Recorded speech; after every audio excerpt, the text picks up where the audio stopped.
that work has also been completed. So this work has been going on since the last 7-8 months, and internally we have worked on this project, and there has been cooperation from the industry, and we held a lot of industry consultations, we held field visits also, and also we had consultations with different ministries and departments. So this report is in fact result of such extensive stakeholder consultations and also the internal research. So hope the report which will be presented subsequently would be very beneficial for the ministry and also for the industry. We hope that this work is taken forward. And now I request the CEO NITI Aayog his address in the launch of this report. Thank you, Ishtiaq. First of all, I will compliment the team of NITI Aayog, our Industries Division, headed by Ishtiaq, for having worked very hard for over a year to actually finalize the work on the chemical sector and measures required to increase India's both production and participation in the global value chain in the chemical industry. I also thank the Department of Chemicals and the Secretary Nivedita Shukla, who has actually been very, very cooperative and has been one of the most active secretaries in cotton, tea, coffee. They're all less than $1 billion. This is a $40 billion sector, which is larger than even gems and jewelry. So that is the size of the sector. In fact, on most parameters, it is either the third or the fourth largest export category after engineering goods and maybe petroleum products as an export group as far as India is concerned. We are a major producer of chemicals. Unfortunately, we are also a major importer of chemicals. So while we export over $45 billion of chemicals, we import $75 billion of chemicals. So we are actually net about minus $30 billion. The second is, this is a fast growing sector. I mean, chemicals, both organic as well as inorganic, are a part of our life almost in everything we do. You know, plastics is something it's more visible, but in an invisible way they pervade our life everywhere. You know, even if you're taking a medicine, the capsule, the cover which is there on a capsule is actually a chemical product. So it's a very huge sector. I mean, if you're wearing shoes, the shine on the leather that is there is coming out of the chemical. It's also a very granular industry. There's nothing called chemicals as one common thing. Chemicals are largely organic, inorganic, but even that, you have specialty chemicals, you have bulk chemicals, there are agrochemicals, there are 5-6 major subgroups of chemicals. We are very, very strong in some, we are not very strong in some. We do have some disadvantages. We are a major oil importing nation. Crude oil, almost 80-85% are imports. So there's a downstream to that which is petrochemicals, for which we end up, not having the inherent strengths of being a crude oil producer. So, there are oil producing countries which will have some advantages, but in the long run we'll also become major petrochemical producers, because now there are newer technologies which will bring directly from crude to petchem. These are new things. So this effort has been to actually try to figure out what are what I would call unlocks to make India big ticket. That has been the attempt in all the GVC studies which NITI has produced. So we looked at electronics, we were very good in mobile production, the PLI was a success, but we looked at how do you unlock the rest of the electronics value chain. We came up with an electronics report on GVCs and electronic components. It's become a 20,000 crore scheme of the ministry. And it's not PLI alone. It's CAPEX, OPEX, infrastructure, skilling, all of that. And that program is a hit. And it came at such an opportune time that just when geopolitical tensions were rising, India had a scheme ready. So you will see in the next 2 years a gradual shift of the entire electronics ecosystem to India. The second report which was released was on auto components. We are very, very big in automobiles. But let me tell you, very few Indian companies actually own the engine technology in India. Be it aeroplanes or ships or submarines and even automobiles. We still don't control the engine technology. And the second is transmissions. And that's very, very important, and that's where a lot of value is hidden. So that's what our auto components report actually focused on. The department has been tasked to go ahead and complete a study on that. This is the third in the series. We have picked up very big ticket sectors. Following this, we'll be coming out with something in textiles, if I'm not wrong, and there'll be one or two more which are there. The details I will not go into, but the analysis has led us to some mega unlocks if you do that. One, a lot of these will be port-based, because otherwise you do a lot of transshipment. So pick up some mega clusters for developing. Two, you will need solid connecting infrastructure there. Third, you will need some OPEX support to get over some handicaps which India has. And then of course the usual stuff, you need people skilled and trained in managing all this, and then 4-5 other suggestions are there: ease of doing business, clearances, because chemical industries tend to be presumed to be polluting. So you will have to have pre-clearances. These suggestions I think will be there in the presentation. The goal is in the long run. I mean, even today when we export 40 billion, this is a 1.5 trillion traded good in the world.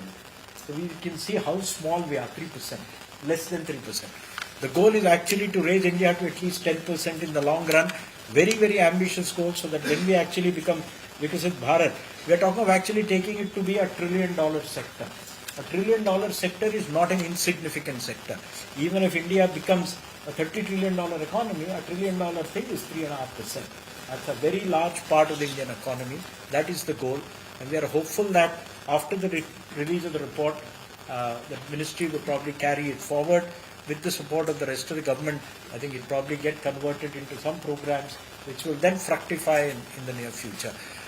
India is ideally placed right now, given where the world is, both economically as well as geopolitically. India is in a sweet spot. We are right at the heart. Everybody is looking, how will India respond to all this and attract manufacturing to India? It is a goal.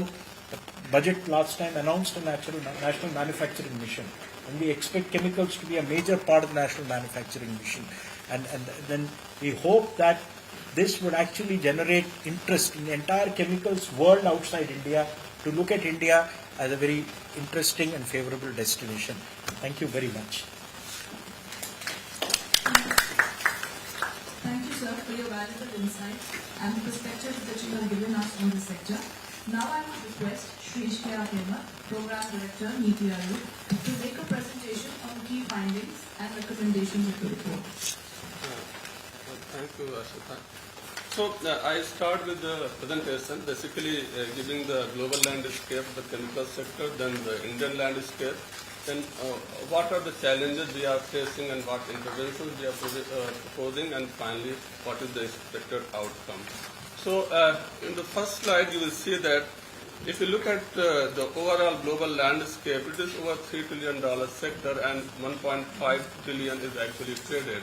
And when it comes to India, we had a share of just 1% in exports in 2000. It rose to 3% in 2023. But our imports rose to 5%. So we have a trade deficit. On the other hand, if you look at China, it had the export of just 6% in 2000. And now it has a share of 23%. Their imports have also risen, but from 6 to 12% only. So they are one of the biggest exporters of chemicals. So our top import partner is, again, if China is a top import partner, where we are exporting from around 34%, followed by Southeast Asian countries and United States. So it has resulted in a trade deficit, and though we are also making substantial export, that's $44 billion is not a small number, it's a huge number. We have established players. What we need to do is to reduce the imports and also scale up our exports. So where from these imports are actually coming? So if you look at these buckets of chemicals, in the inorganic chemicals, the most of the import is coming phosphoric acid, then compounds of precious metals, then anhydrous ammonia. They make almost around 40% of the imports are coming from this. And if you look at the plastics and articles thereof, so PVC and polypropylene and LLDPE, they make around 15%, 8% and 7% respectively of our import. So these are the top imported articles in the different groups, and majorly the imports are coming from inorganic chemical category and plastics and articles thereof. Next. So now I go component-wise. So as I mentioned in the earlier slide, plastics and articles they are contributing to around $15 billion of negative trade, and followed by then comes the organic chemicals and petrochemicals, and inorganic is also $7 billion. Overall, we were net zero in 2000, where our imports and exports were equal, but now we are a deficit of $31 billion when it comes to trade. So, just trying to diagnose what has been impacting our chemical industry. If you look at the feedstock conversion, this 95% of our propylene is converted to polypropylene, though the global average is 70%. Similarly, ethylene, 75% is converted into polyethylene, though the global average is 63%. Similar story is with the benzene and butadiene. So what is happening that we are typically manufacturing these bulk chemicals, and we are not going into the quality derivatives, the chemical sector, where much of the value lies. So that is one area which has been identified. Next. And this is slightly downside, but it's a very, very important slide. We have benchmarked our 4 PCPIRs from Jurong, which is in Singapore. If you look at Jurong, it is just a 32 square kilometers, but if you look at the performance, it has got 3 lakh crore of investment, the cracker capacity is very high, the top anchor investors are there, the master plan completed, it's running, everything is at height. And when it comes to our PCPR, we have far more larger area as far as the PCPIR are concerned. The head has 465 square kilometers, then Paradip has 275, Vizag is a large, but there is a moderate investment only. There is a progress when it comes to implementation of the project. There is inadequate infrastructure. There is a poor feedstock availability, and also production per unit is very, very low. And as far as this Tamil Nadu project is concerned, it has been kept on hold. Vizag has not just yet taken off, and Paradip has started working. So only project which has actually succeeded is the head. Paradip is likely to succeed. In Vizag, lot of work needs to be done, and this Kudakor and Nagapatnam, this needs to be started. So what are the challenges of the chemical sector? Number one is the feedstock availability, because we have limited essential raw materials. We have this heavy reliance on import. There is infrastructure deficit, not only in terms of the actual clusters and PCPR, but also on port infrastructure also. There are regulatory bottlenecks. We have a lot of delays when it comes to environmental clearances. Innovation and R&D, we invest around just 0.7% in R&D, though the average of the chemical companies spending in R&D is 2.3%. There is skill shortage also. So around we have this 30% shortfall of skilled professionals in the sector. Now I come to the policy recommendations. First is on infrastructure. So on infrastructure, we are making 2 important suggestions. One is development of new chemical sectors, and other is revamping the existing PCPIR. So we have identified 6 new chemical clusters which could be developed with greenfield projects. That's Sagar in the west, Dakshin Kannada, Ernakulam in the south, Panipat and Balotra, Bamer in north, and Medinipur in east. These are the 6 new clusters which have been identified that could be developed as a greenfield project. When it comes to revamping of the existing PCPIRs, what we are suggesting, a slightly restructuring of the institutional mechanism we have. Presently what is happening, there is a high-powered committee which is chaired by Cabinet Secretary. It's responsible for strategic oversight, implementation, monitoring, regulatory integration, and there is a management board below that which is responsible for master planning. That management board is at the cluster level, which is responsible for master planning, infrastructure development, investment facilitation, and operational coordination. But the fact is that only Gujarat has this management board, but not the cluster level, it is the state level. When it comes to other PCPIR, these state industrial bodies are doing too many other things and also doing this part. What we are proposing is that there should be empowered committee chaired by Secretary DCPC, and that committee should be identifying financial and non-financial initiatives to be undertaken in these PCPIRs, and there should be chemical GBC fund to take care of the infrastructure gaps, and there should be administrative body at the hub level, and its functions are marketing and attracting investors, investment screening, land allotment, lease management, management of shared facilities, and facilitating regulatory clearances.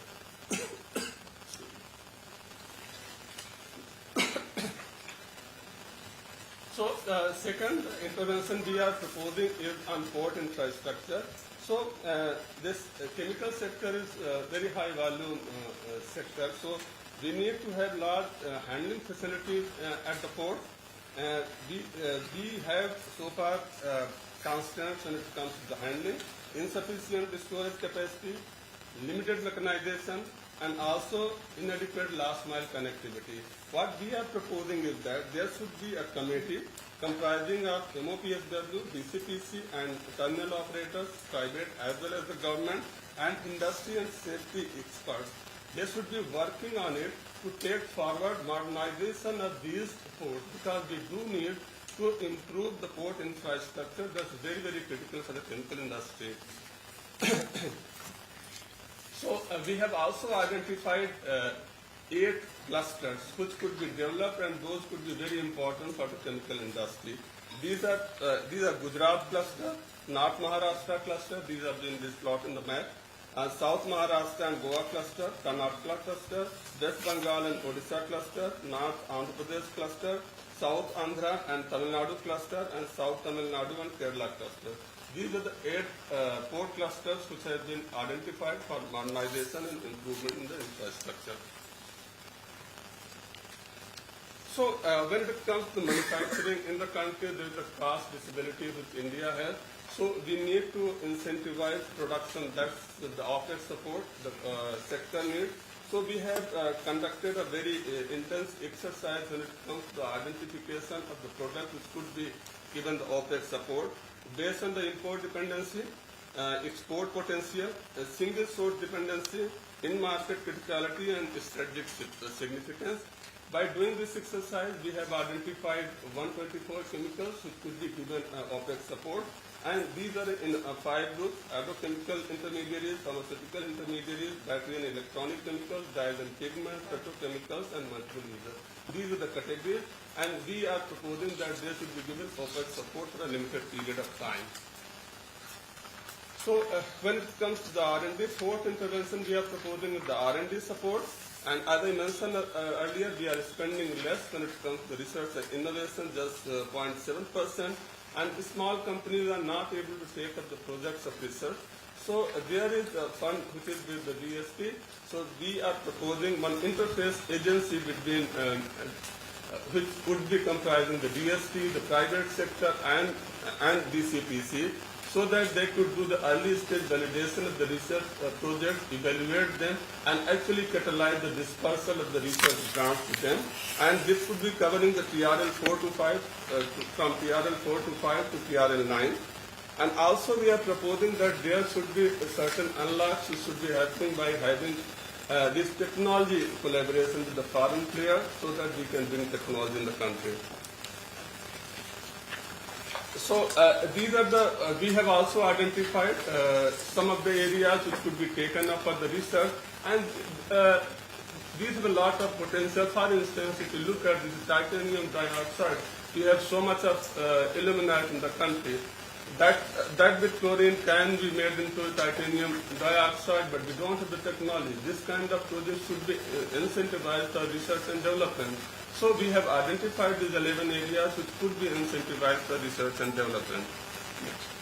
So when it comes to the environmental clearances, its standard time is 255 days, but what's happening that 90% of the cases we have the environmental delays, and average delay is 194 days, and maximum delay is 1,000 days. So so there is a delay which is happening in the environmental clearances, and that's to a certain extent because it involves the security and the safety of the individuals and also ecology. Therefore, due care has to be taken when it comes to environmental clearance, but also it should be given in time because factoring all those things, 255 days of limit has been mandated. So to improve this state of affairs, what we are proposing that there should be a committee which could be set up in DPIT just to monitor the timeline. It should work with the MOEFCC. Secondly, there should be this autonomy to EAC because they are the committee who decide largely on environmental clearances. They should not go for repeated validation by EIA. Then the companies which are going for just for capital expansion where product mix is changing but no public hearing is required, they could be allowed to have construction activities to a certain extent. And pre-embedded environmental clearance should be given in new projects. And lastly, where there is no increase in pollution load due to product mix changes, such environmental clearance may not be needed. Then comes the FTAs part. So we have 14 FTAs and recent ones are with Australia and UAE. So FTAs are very important when it comes to the trade. But what has happened that it has led to import surge, and some of the products where we could actually build capacities have been actually imported. So it is resulting into a value chain weakness. So what we are proposing that there could be protections like tariff quotas or maintaining tariffs on finished products, and also when we are negotiating fresh FTA, there should be provision for the chemical industry. And also some of the smaller players, they are not aware of the FTAs being in place, so they are not able to take the advantages. So more awareness about the FTAs is also needed. So last of the interventions are in respect of talent and skill upgradation. So there is limited industry aligned training when it comes to the industry. There is low enrollment in the ITIs, there is underdeveloped infrastructure, and high attrition and weak upskilling. And so what we are proposing that there should be expansion of ITIs and specialized training institutes. There should be upgrading of faculty and teacher training, and there should be more and more academy-industry partnership. Now, with these policy interventions, now I come to the expected outcome. So we have two categories. There are two slides. One includes fertilizers and other chemicals.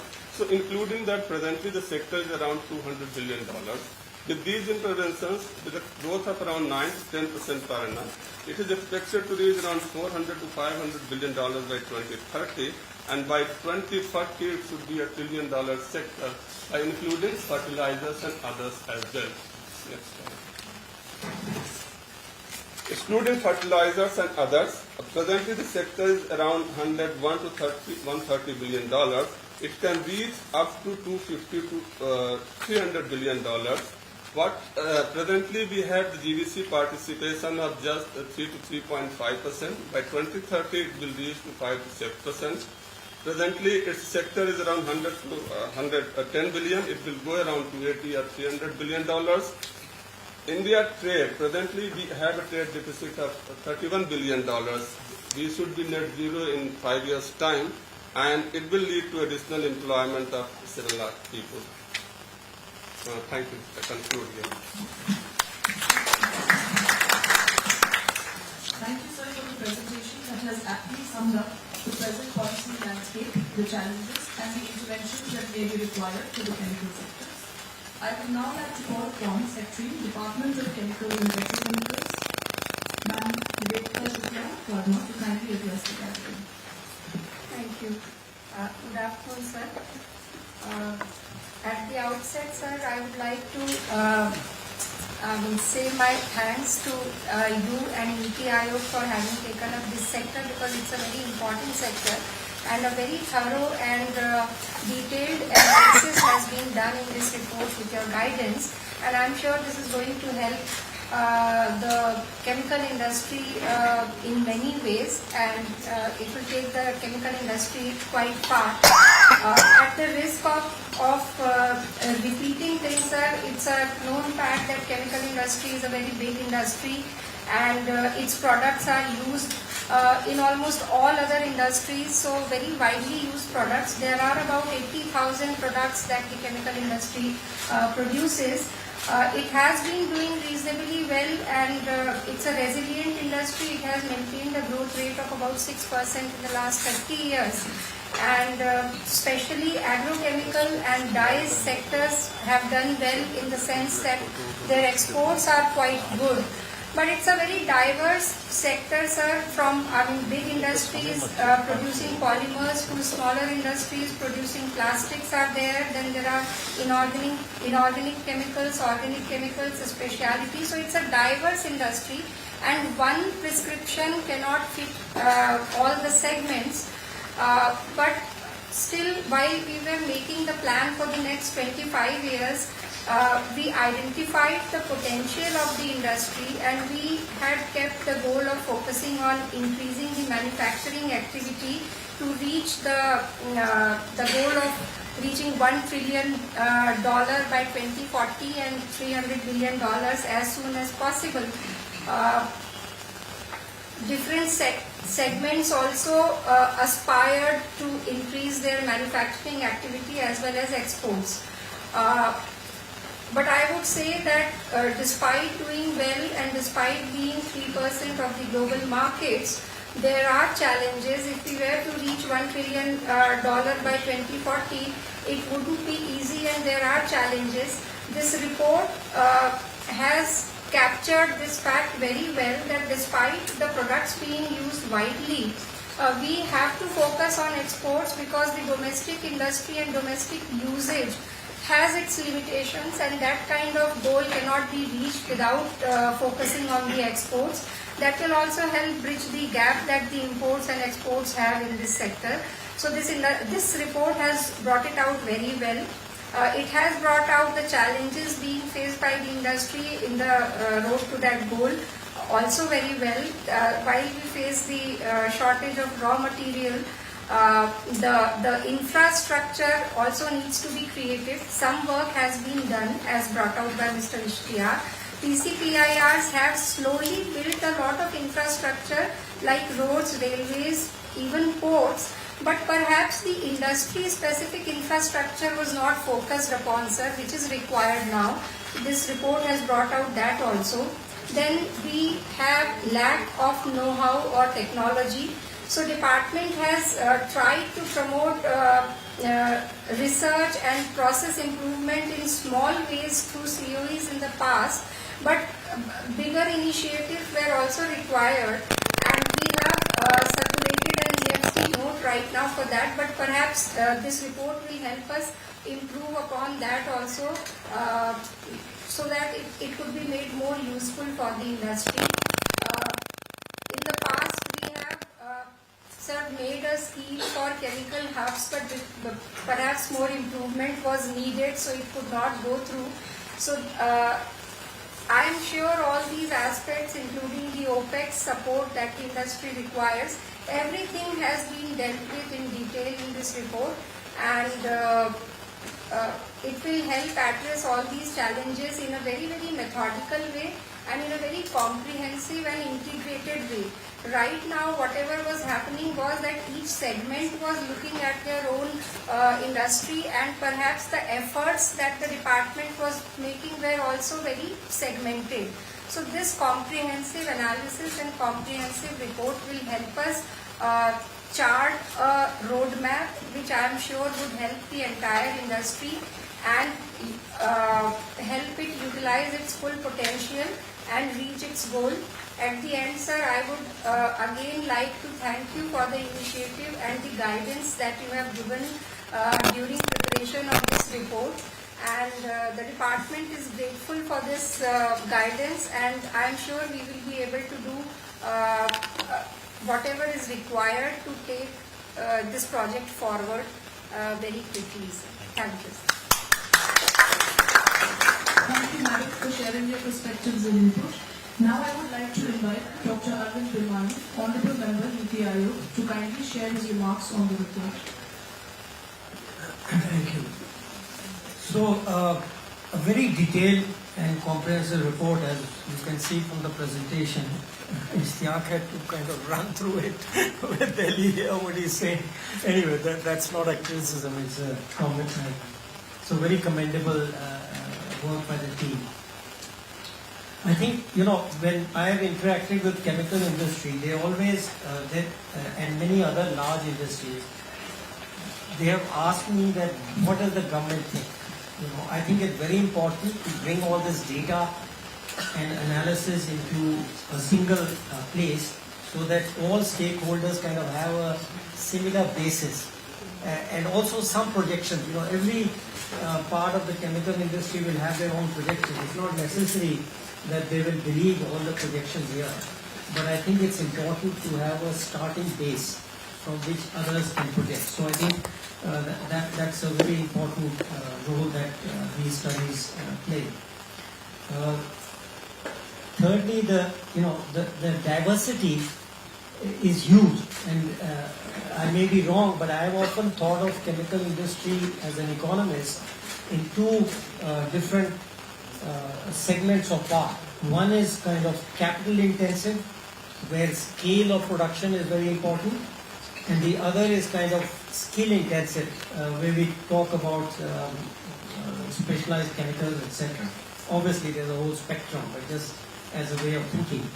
So, when we think of the first part, the fragmentation means that demand is fragmented among lots of producers, so they are not able to come up to scale. One of the reasons for clustering was to bring facilities together so there can be a common scale which gives efficiency. So, so I think there is an issue of whether you want to build more clusters or you want to develop the clusters which you have. I think so this is something you must keep in mind when you go forward, because I'm not sure that we still have the scale. So, for example, you mentioned exports as a supplement. Why is that? Because that means that domestic demand, even the role of domestic demand, either because it's fragmented or for whatever reasons, is not enough to give you that scale. So, one is the issues connected with scale. And the second one, on skill intensive, clearly, I think it's a very useful for that this 30% you quantify. So skilling is a great issue. It cuts across, but the substantive numbers, etc., you gather, I think will be very helpful. So basically, at both the national and the state level where these clusters are, there needs to be a kind of tripartite mechanism, where government, whether it's national or the state, acts as a coordinator and brings the government, the colleges, the universities, the polytechnics, the ITIs together to do the skilling. I don't think this can be done just as a top-down, but I think what the central government can do is organize, help, advise the states to set in motion this process. And I found this myself in many other industries, that coordination and information sharing about demand and the suppliers is very important.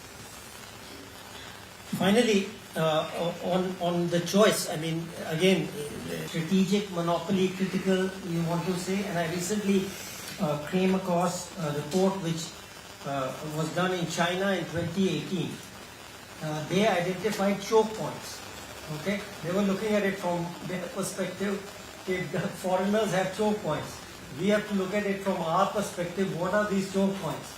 You already know that certain chokes have been done on critical minerals, etc. So identifying these choke points in chemicals, I think is very important, where some of the subsidies will have to be directed.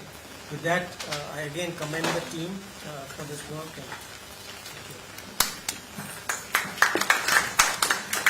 Thank you, sir, for sharing your expertise and insightful views on the subject. Now we move on to the much awaited part of the event, the launch of the report, which essentially outlines a comprehensive set of regulations to to achieve the envisioned growth in India's chemical industry landscape. I now request our esteemed guest to kindly unwrap and release the room.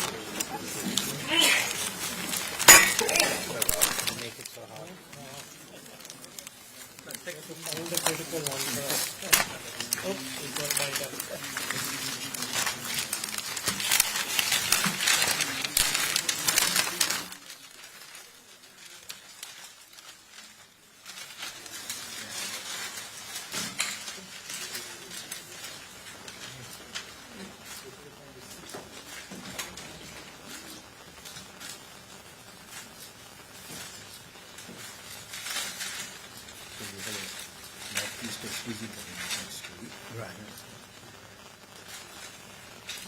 But I'm a little confused on what's happening on this homestay thing because you will keep pushing it, but I was told homestay. Well, what is it? Something on homestay rules. Thank you, Madam Minister. Now, to share deeper insights and provide valuable perspective, I would like to invite Shri Suman Bery, Honorable Vice Chairman of NITI Aayog, for his address. Thank you, and thank all of you who are in this room, media in particular, for your interest in the work of NITI Aayog, government departments, stakeholders, of whom there are many, and of course the NITI Aayog team. Let me personally thank Ishtiaq Ahmed, but also very much our CEO for what I think has been a transformative series of reports on global value chains. And as CEO has indicated, they were done in anticipation of where we are in the global economy at the moment. But I think that they land at a particularly important moment as people are rethinking supply chains around the world. What I would say is that the report is an extremely rich document. Now that it's released, I can talk about it in terms of case studies, in terms of much more detail than Ishtiaq was able to capture. And so I do hope that it gets the attention that it rightly deserves. My suggestion to CEO and to Ishtiaq would be that we might want to take this on the road, as it were, because this is something that is very much at the level of individual states. So both as a model of how such analysis should be done and to provoke a dialogue in the states that have been designated over here, I would say that we shouldn't just leave it to Delhi. This ultimately is actionable in the states, and of course NITI has been working under CEO's leadership with the states through a number of mechanisms. So just a few comments. I would normally say I'm standing between you and high tea, but I see high tea is here, so I will just, and nonetheless, I keep my remarks short so we can move on to the questions and answers. I guess one puzzle that arises in my mind, although as Secretary had indicated, it's not that the sector has been doing badly, but if you compare it to somewhere like pharma, with which it is quite closely associated, it doesn't seem to have been as much of a success story as pharma. Even though I was once told that in the case of pharma, one reason for India's strength was that India had a strength in chemistry. Now I would have thought that the same kind of, if you like, intellectual strengths in chemistry ought to have applied to petrochemicals, but apparently that's not so. So it's a bit of a puzzle. I don't know, because I haven't studied the report that carefully, to know whether there's much to be learned by the comparative performance of public sector enterprises and the private sector in this area, because both are present and both are present, with some force. And so whether what economists would call issues of industrial organization, are important or not, I don't have a view on that, but there are many case studies, but I think, if this stimulates research, the question of whether the niches that the private sector chooses to inhabit versus the PSUs, that's a question that arises. Now, I think I really want to make 3 additional points. One is the question of the feedstock being indigenous, I think, is sort of irrelevant, and I say this out of, having spent my 4 years as chief economist of Shell next to Rotterdam. So, basically, Shell had its biggest petrochemical and refineries in Rotterdam for all the reasons that are listed here.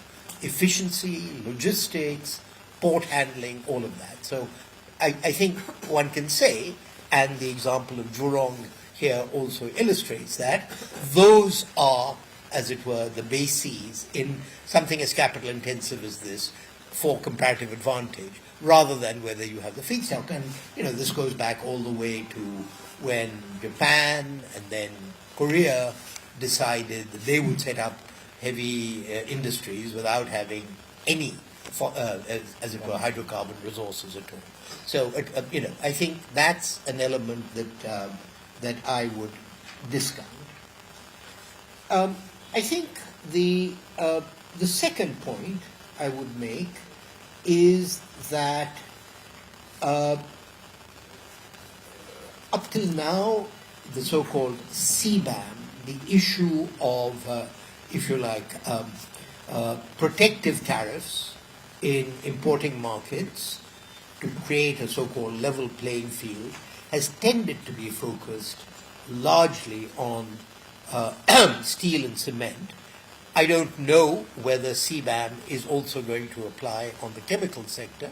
And so the question of who the recipient markets are going to be, and whether, in that sense, if you like, the greenness of the whole supply chain, how much of an issue that needs to be, and how that's going to shape, as it were, the direction of our exports. I think it may be in the report, but it is something to think about if we are preparing for the next 20, which is the possible role of MSMEs in all of this, which is to say that there is a dualism in the sector. And since we're talking about global value chains and not just creating our own domestic policy, but policies, I assume, as was indicated with Jurong, that we are talking of anchor investors like the Shells, etc., of the world for the large scale. And I would just have a question of whether we or the ministry need to be more active in encouraging, as it were, the MSMEs of partner markets also to the sector. I was talking to somebody about Japan and China, somebody who knows Japan well, over the weekend, and he said India has 1,800 Japanese enterprises, China has 35,000. And so whether there is, a MSME play here or a play for foreign MSMEs in this area, and I'm sure there are lots of German Mittelstand companies who must be very specialized in the area of petrochemicals. So that's another dimension. But we couldn't have started thinking about these things without the patient assembly in what I have to say, Ishtiaq, is probably the best produced report, and we produced many, I've seen in a long time. So thank you and the team for, as it were, all the hard work that goes into something like this, but I would say this is the beginning of a journey and not the end. So thank you very much. I'd like to add, thank you, Vice Chairman, Mr. Bery, just one or two points. You see, what does the report say? Don't be separate, disaggregated, 8 concentrated. You can say India should have 8 Jurongs. That is what it says. I mean, if you read, there's a map of India, it tells you, the 8 locations have been identified with the later. Focus on 124 chemicals. That is what will give you a big upside. Now they're distributed. There's no point reading the lists, but that is it.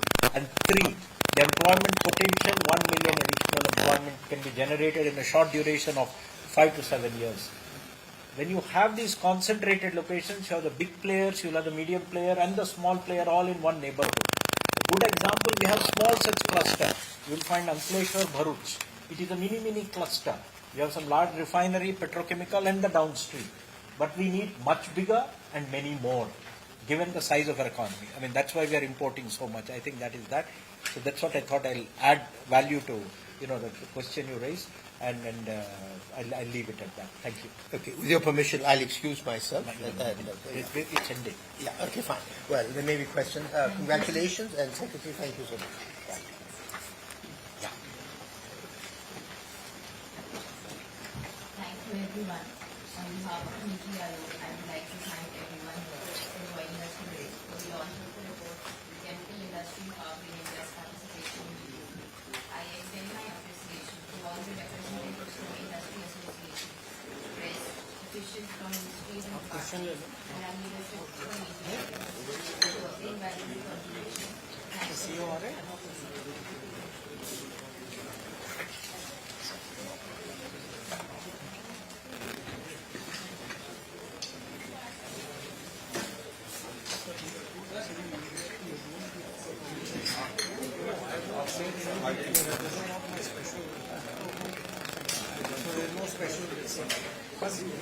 Yes, sir.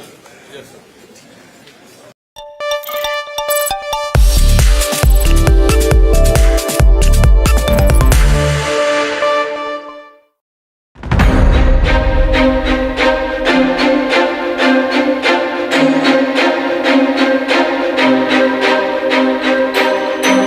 A new chief minister